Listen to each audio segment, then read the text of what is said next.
You will never amount to anything. We shall see, brother.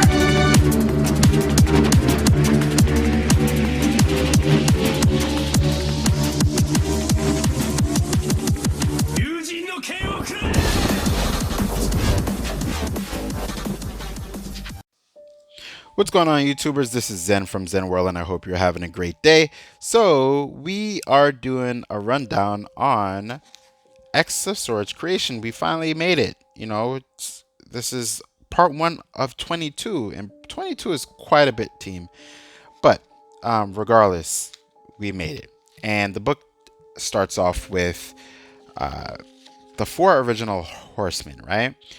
And this is basically the sons and daughters of Apocalypse, right?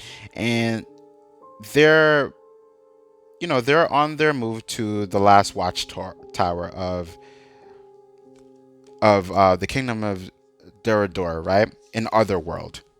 And Otherworld is sometimes it's a little bit complicated to explain. Otherworld lies a little bit outside of space and time, right? In the sense that there are multiple doors that connect to different versions of throughout the multiverse, right? This is where we have relevance to the Captain Britain Corps and things of that nature before their downfall, right?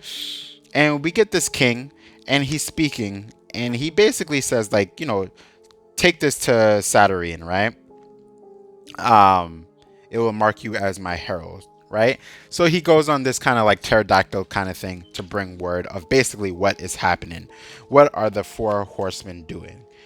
And as he gets there, right, he gets to the Starlight Citadel, and he basically makes it there. But previously, on his way to his travels, he is kind of poisoned of the sorts by one of the horsemen of Apocalypse, right? I'd rather not even call them the horsemen of Apocalypse at this point, because they're their own people. And he gets shot. He gets shot, and he does make it there, right? And when he makes it there, they notice that he is diseased, right? But he starts to mutter these words under his breath, right? He's like, the walls have fallen, the tower will follow, right? And basically they can't hear him, and to the point where he yells it out, his last words. He's like, the tower has fallen, Araco has fallen. And then Satyrine is like, I need my cards. Now remember, Satyrine is not incapable being, right? She is if not one of the most powerful beings within the Marvel universe. And she asked for her cards because she's about to do some tarot card reading, you know what I mean? And we get a scene with some of her people, right? But we're not going to get into that too much. But basically, Satyrine gets to the cards, right? And she pulls out certain cards. The first card is of Judgment, right? And you see a picture of Apocalypse and the Summoner. And what looks to be, they're looking down. They're looking down at something. And this seems to be the external gate they're looking down, right? Which is the Judgment portion. Then the second card she pulls out is the 4 of Wands, where we see the 4 horsemen, right, of Apocalypse, and it looks like they're eradicating the beings that they're descending upon. The next card that she pulls is the Hangman, right? The Hangman has a picture of characters such as the likes of Rockslide, Summoner, Havoc, Beast, Siren, Polaris, Archangel, right? And one other. And this is the card of the Hangman. The last card that the last 2 cards she pulls out is the 8 of Cups. Now the 8 of Cups seems to have a picture of Genesis, right? And Annihilation. Annihilation is the character's name that I think we did in the X-Men number 12 when we did the rundown. We didn't have a name for her, right? But it is Annihilation. I still believe that they are one and the same character. The last card that she pulls is the 10 of Swords. Now this card looks amazing, right? And all of these cards have illustrations. This card has Apocalypse with what seems to be like a cleaver based sword that you see in some of those back scenes, right? And you see Captain Britain, we see Magic, we see Cable, and a whole bunch of other characters with swords, right? In the background. But anyway, basically it's about fortune, right? Through these cards, she's able to tell the fortune. And one of the funny things about it is that sometimes she was trying to pull out multiple cards, right? And every time she pulled out a card, they always aligned to be the same exact thing. All right. Then we skip back to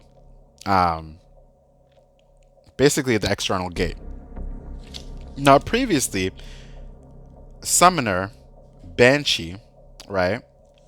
And Banshee went down there, right? Along with another character that I'm forgetting his name at the time.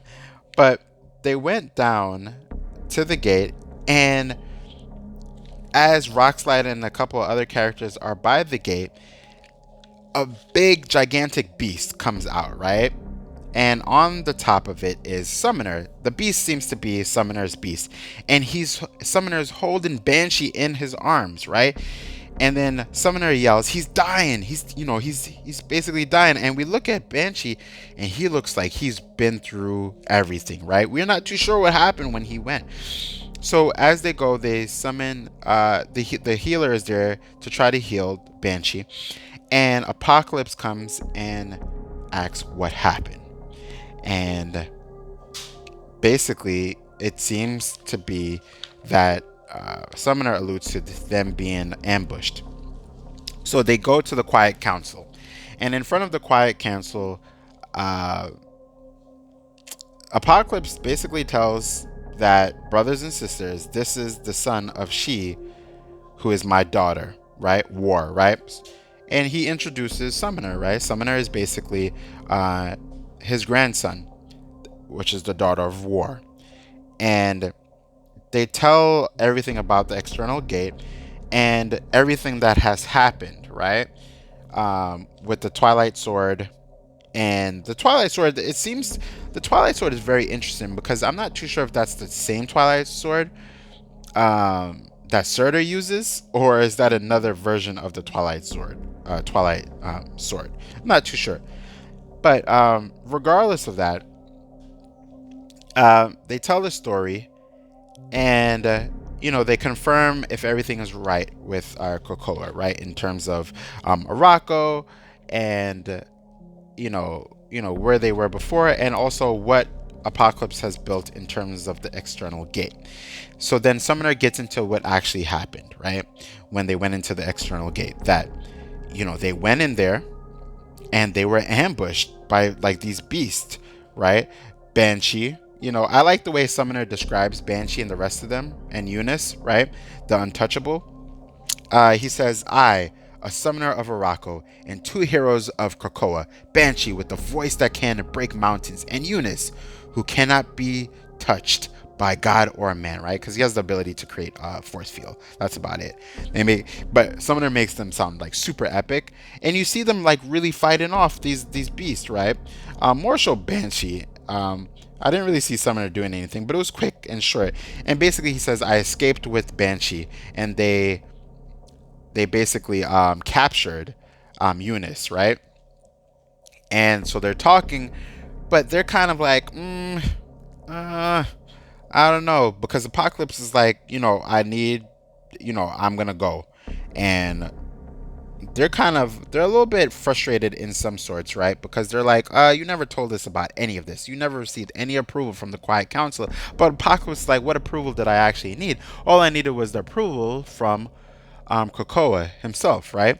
And Krakoa is good with it too. You know what I mean? So one of the things that they're saying is, because the external gate can transfer not just humans but also any kind of being. So they're basically like, hey, just destroy the gate then, right? Wouldn't it make more sense to destroy the gate? And everyone's like, yeah, makes sense. So they take a vote, right?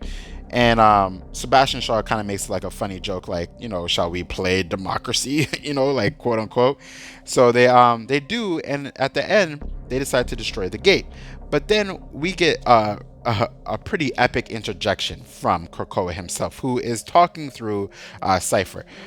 And you remember, Cypher has the ability of omnilingualism. So he has the ability to decipher pretty much any language within a short time frame. And he's been the main spokesperson for Krakoa himself. And he says, and I'm quoting from this book, Krakoa says, "You need to understand, you are all guests here, right? Our coexistence is pretty much a collaborative, it's collaborative, right? And it's pretty wonderful, right? But, you know, again, you guys are guests. And I decide that this gate is beneficial to the union of Arakko and Krakoa once again, right? So whatever you guys are saying, even though you decided as a group, as a quiet council, that you guys want to destroy it, I'm deciding no." And it's pretty cool because at the end of the day, Krakoa is the island. So he decides what goes on and what. This is the first time that I've heard Krakoa kind of be just like, no, this is what I'm doing. So the quiet council is like, you know what, you could do what you want, right? Because Storm and them says like, we have to go save Eunice, right? He's one of them. And Magneto's like, well, you don't have the authority and the blessing from us, but you can, basically Apocalypse like, of course, yeah, I understand. So I'm going to go get some volunteers, right? So he does get some volunteers. And this group of volunteers is pretty unique, I must say, right? So they go through the external gate, right? They're going to go save their boy Eunice, right? That's the goal. That's the plan. And, the characters that go in, right, is Polaris, Havoc, right? Siren, Beast, Angel, right? Monet. And, they go into the external gate. And some characters have their own reasons for going, right? For example, Angel is just basically going because he just kind of wants to keep an eye on Apocalypse, but also he's there to save Eunice, right? And other characters such as Siren's there because of what happened to Banshee previously. So she's kind of like in this revenge kind of state, right? Not mad, but she's, they don't show her in rage, but they show her as that's the reason why she's going. Monet, she's an interesting character that's going, right? I feel like we're seeing her a little bit more and more over time as a character that's getting a little bit of character development. Beast, I'm not too sure. He just wants to know about any kind of hidden secrets or histories. But, from the sense, I'm really not trusting Beast at all, right? From previous X-Force books. But so they make it to Otherworld. And in Otherworld, they're looking upon everything, right? They also see Eunice being latched up and being raised, right? As kind of a tribute and a trophy of someone who they have captured. Now, Apocalypse sees his 4 horsemen, which is his children, right? And it's really interesting to see this because Apocalypse he sheds a tear, right? And it's like Angel asks him a question about regret, and Apocalypse says, "You asked me if there was anything I regret," and he's like, "This I regret, right? They are my children," right? Because basically he had lost them, right? He lost them and he thought they had perished, but apparently they have not perished. So he walks over to them and he kneels down to them, not in the sense of kneeling before them, but kneeling down because he cannot believe that they are still alive. And Apocalypse, in his state, to the 4 children say, "Stand," right? He said, "We want to see you as we remember you, as a Titan, as a god." And he's like, "Of course," right? And he's basically saying like, "I have so many things to ask you," right? How much they've endured and how they got to this place. And one of the things is, they say, like, we didn't survive because of love or anything. We were born, we weren't, we weren't born weak. We were born strong, and we stood strong throughout time. And that they lived not because of love, right? And then you get this scene where um, one of the children of Apocalypse just stabs right through Apocalypse. He stabs right through him, and we see Summoner behind him slashing him, right?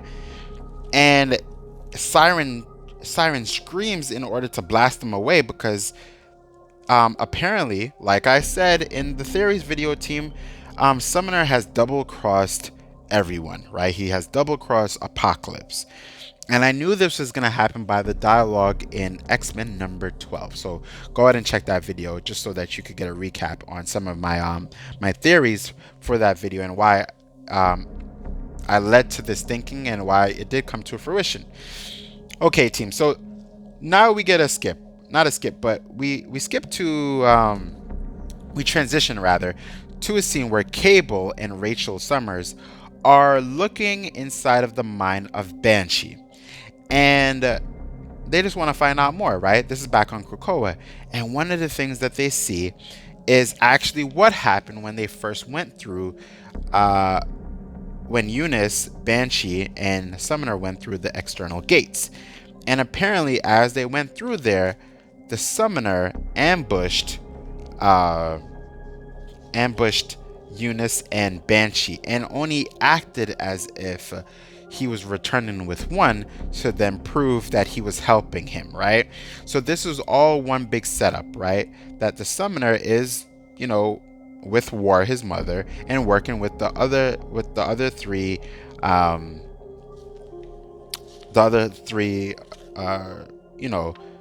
just the war, the children of Apocalypse, right? Rather. So then we get another scene with we're kind of skipping back. The book does go back and forth. We go to Otherworld, and where we see Saturine, who is one of the gatekeepers, right? If you're still not too sure about who she is a gatekeeper, right? She protects Otherworld and kind of makes sure that everything is going right in Otherworld, right? And as she's there, she's led to understand that Krakoans have come, right?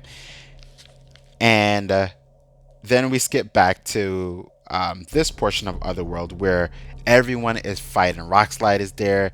They're all fighting. They're just trying to do the things that are necessary in order to sway off this double crossing by Summoner, who they thought, were friends. Then we go back to Cable and Rachel. Cable, well, not to Rachel, but Cable runs off to the Summers house, right? The Summers house is where the Summers family lives, right? So he goes and he calls for his mom and dad, right? Which is Jean Grey and Scott Summers, right? And he basically tells them what happened. So what happens next is basically, Jean just kind of like has a mind bridge, right? So that Scott could see everything that Cable has seen from Banshee's recollection of his memories and the double crossing by Summoner himself. Then we cross back into like what seems to be like a micro war of like Krakoans going against the four Horsemen and Summoner and like all these otherworldly beasts, right? And as they're talking, Saturine talks, right? Saturine talks to everyone, right? And she's, this is like a memory of her. It's weird because this is actually a memory of her talking throughout the mental scape. So I'm not going to kind of get into that because that part gets generally confusing. But basically, as they're looking at the Citadel Tower, right? The Citadel, the Starlight Citadel, Polaris is about to break it down because they need her to intervene. They need Saturine to intervene, and she's not going to intervene. Then they're going to make her intervene. And Polaris, with her magnetic potential, tries to bring down this. She essentially tries to shake it up, right? And we do get an intervention from her. she kind of like just snaps her fingers and everything around her freezes still, right? And this kind of gives you the weight of her potential and her abilities, right? That she's stopping all of the children of the apocalypse. She's stopping all of the Krakoan mutants. Everyone has frozen, right? And she basically just talks about like, if you guys want to do this, you could do this, but it needs to be done in a very specific way that I deem that it should go, right? And she's referencing the cards, right? The cards, the tarot cards that she pulled, the tarot cards that she pulled earlier, right? We skip back to Cable, who is with his mom and dad, and they come across, you know, they come across something that they seen, right, in one of the memories, and they can't power it, but they power it with the sword that Cable has, right? And remember, if you're not too sure about where this sword came from, this sword is originated from the Space Knights. Think about Rom, right? So Rom's sword. Rom is an old school superhero in Marvel comic books. I'm actually going to do a rundown and review for his character so that it's, you know, better understanding of where Cable got his sword from, right? And Saturnine is talking to them, right? And basically, again, telling them that, you know, you guys think you are all powerful and whatever, and you want to do all these things to take over X, Y, and Z, but you have to do it in a very specific way that I deem that it should go. And she talks about, you know, gathering your warriors, right? The Krakoans, basically, versus the Iraqans, right? And I say Iraqans, but they don't use that terminology, but it's basically the four horsemen and Summoner himself, right? And she basically says, you know, if you want to do this, you guys have to fight. And she quotes a couple of things, right? On each end, they are going to do this with various swords. They have to, you know, I'm assuming that they have to go gather these swords, right? And let me tell you, these swords are very powerful. They are not swords that, you know, you just find. They're swords that we've heard about throughout Marvel history. So one of the Horsemen of Apocalypse, say the son and daughters of Apocalypse, they say, you know, we're gonna use these. They're gonna get these swords, right? So they name them. And then Polaris names them too, right? The Twilight Blade, Mercy Vermilion, the Red Sword of War, Colony, the Black Bone of Amdiat, Seducer Upog, Purity, Alluvium, Muramasa, and then Polaris says Muramasa, the Sword of Might, the Starlight Sword, Grass Cutter, God Killer, Warlock, the Soul Sword, the Scarab, the Light Side, the Light of Galador, which is, you know, the sword that currently Cable has, and Skybreaker, right? They call upon all of these swords that, you know, these 10 swords, right? It sounds like I named more, but yeah, these 10 swords are going to be the swords that they're going to use to battle with in 3 days, right? That is a time where they will gather their warriors in order to have this battle, right? Of sorts. Now it gets again, it gets a little bit confusing because, like, well, why can't they just fight there, right? But Saturnine is just going by what she's seen and what she's aligning in terms of the cards that she's pulled from the Tarot reading, right? And you remember the last sword that she had was the 10 of Swords, right? So she's just making sure that everything aligns according to how it was preordained, for lack of better words, right? And she's, they're asking her, like, why are you playing this game with us, right? And she's basically like, child, like, don't question my word, just do what I ask, right? And then we skip back to Cable, who is putting the Sword of Galador inside of this this machine, right? And the machine is seemingly connected to Sword, the orbital station, right?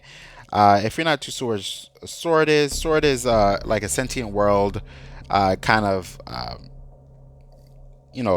station that kind of oversees any kind of. They're like the intergalactic or the space version of the Avengers, right? So it's pretty cool. We're not too sure about that last panel, what it really means. There are a lot of confusing parts in this book, but at the same time, it is it's interesting that we could pick out a lot of pieces. Now, I seem to have a better understanding, and I'm sorry if my explanation wasn't as smooth, right, as it is in my brain, but that's how the book is, right? Pretty much went panel for panel in terms of my explanation. Now, in terms of the reading order, how it's going to go is we just embarked upon XOfSwords creation number 1, which was this book.